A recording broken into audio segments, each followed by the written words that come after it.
Well, that progressed pretty fast. Episode 4 of Alya Sometimes Hides Her Feelings in Russian. We already got a confession. We got a kiss, everything. I don't know. Maybe they might turn it all into misunderstandings and just kind of sweep it under the rug. But damn, that's progressing really, really fast. And I'll take it. I'll take it all. But yeah, randomly, Hara Hara Yukai. We got the song from Haruhi Suzumiya just randomly out of nowhere. Really fantastic. I kind of wish that they would actually have taken the time to do the dance, but you know, we can't get everything. They have to focus on the actual show itself. But man, if they actually did the dance and they actually animated it, that would have gone viral. Like, the show's already going viral every single week with some certain clip. But damn, that would have been perfect. That would have been perfect. At least we got some good outfits for the characters. I love seeing characters in different outfits for EDs. I love when they do that. So I'll take what I can get. But anyways, episode 4. Really fantastic episode. I love the aftercast moment with Alya literally fighting with herself, just making cute little noises and just getting all flustered.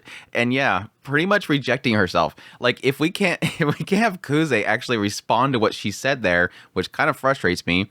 I kind of understand. I'll get into that in a minute.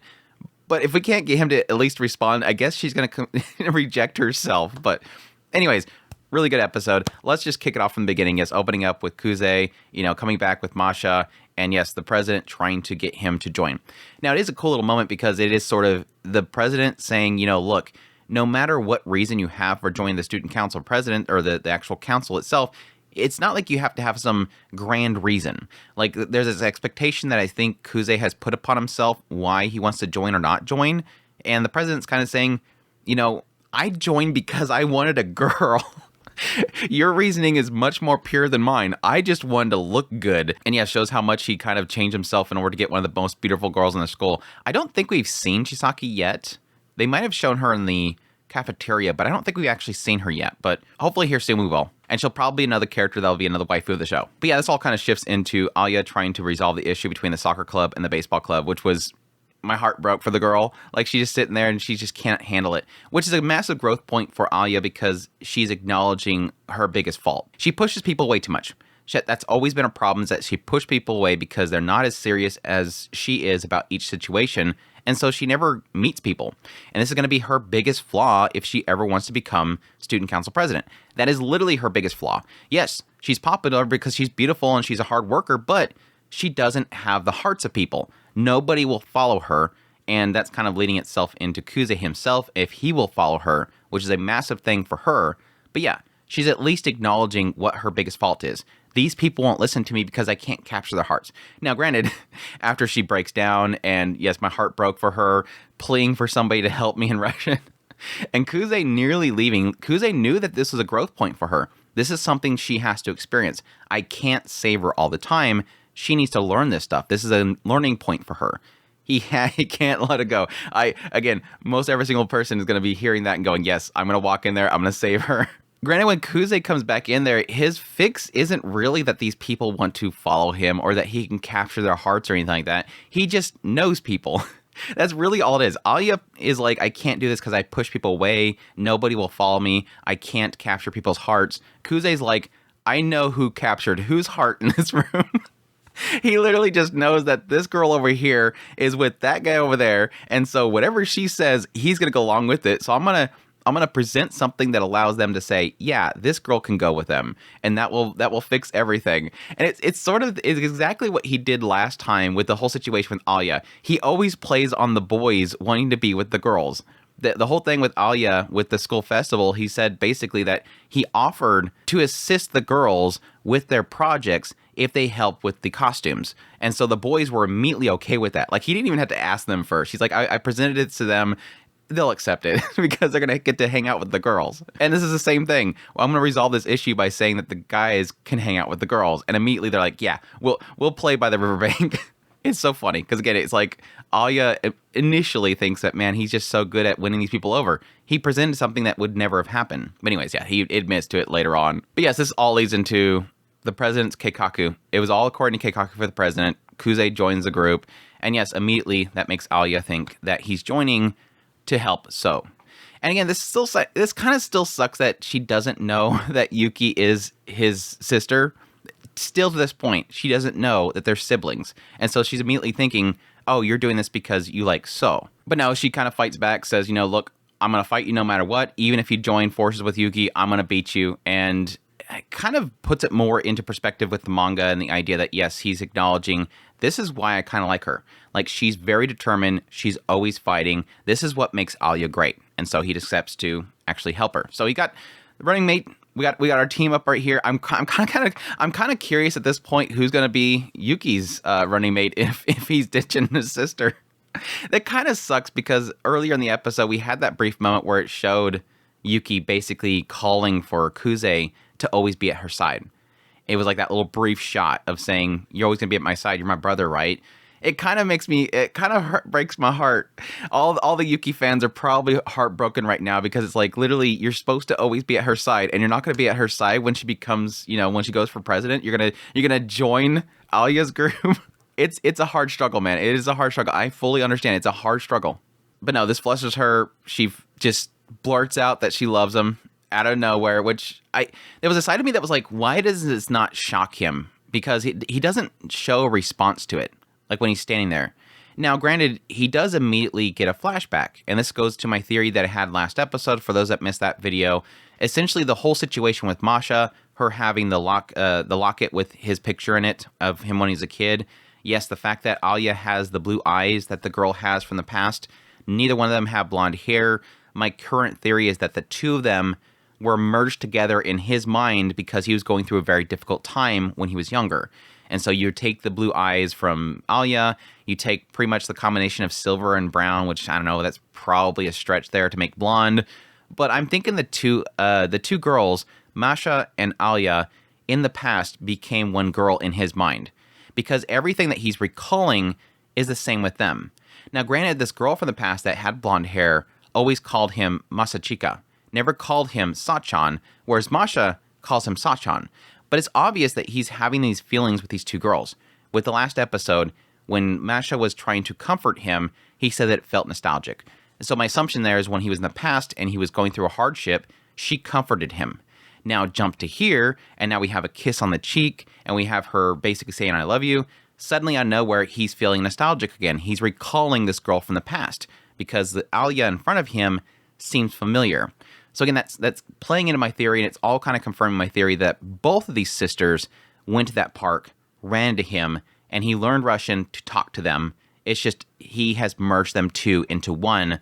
Or maybe they were all both dressing up when they were younger for some weird reason. But it doesn't explain why Alya hasn't recalled who Kuze is.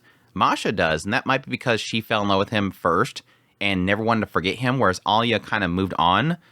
That could be as well. But anyways, yes, she confesses to him. Immediately, he recalls this girl from the past, and then that's pretty much the kind of the wrap up there. And yes, the slap because he was thinking about some other girl. You were thinking of Yuki, weren't you? Again, just tell her who Yuki is. There has to be a reason. There has to be an actual story reason why they have chosen not to let anybody know that they're siblings. There's got to be something there.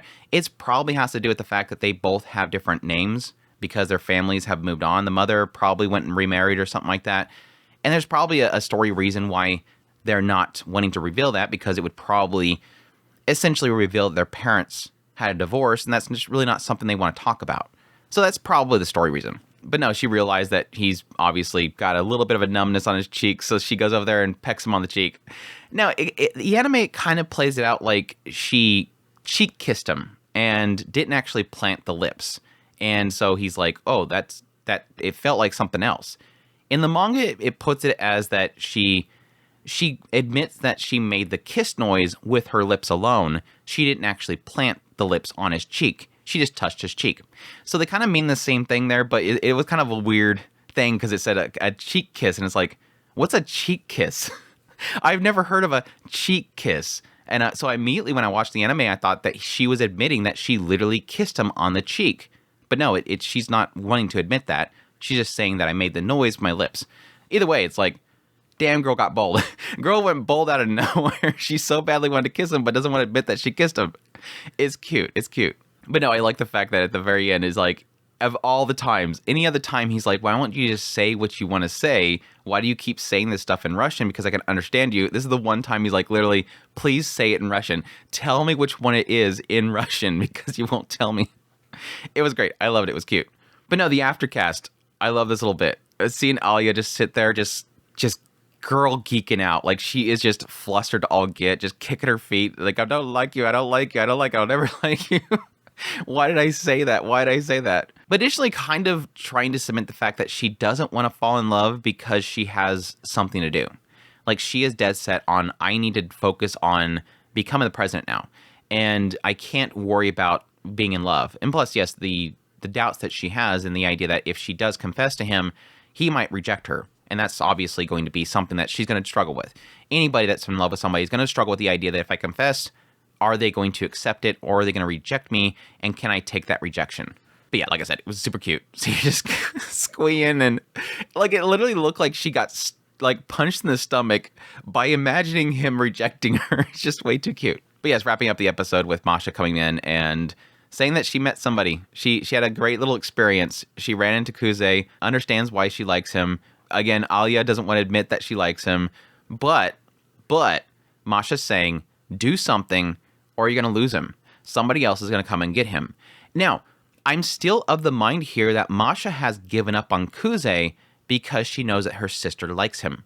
I got that feeling with the previous episode. I think that it's hard for her, but I think she is literally going, again, that whole scene when she first ran into Kuze again, it was literally, I know who you are, you're Sachan. She wanted to say something, but immediately she stopped herself and goes, oh, no.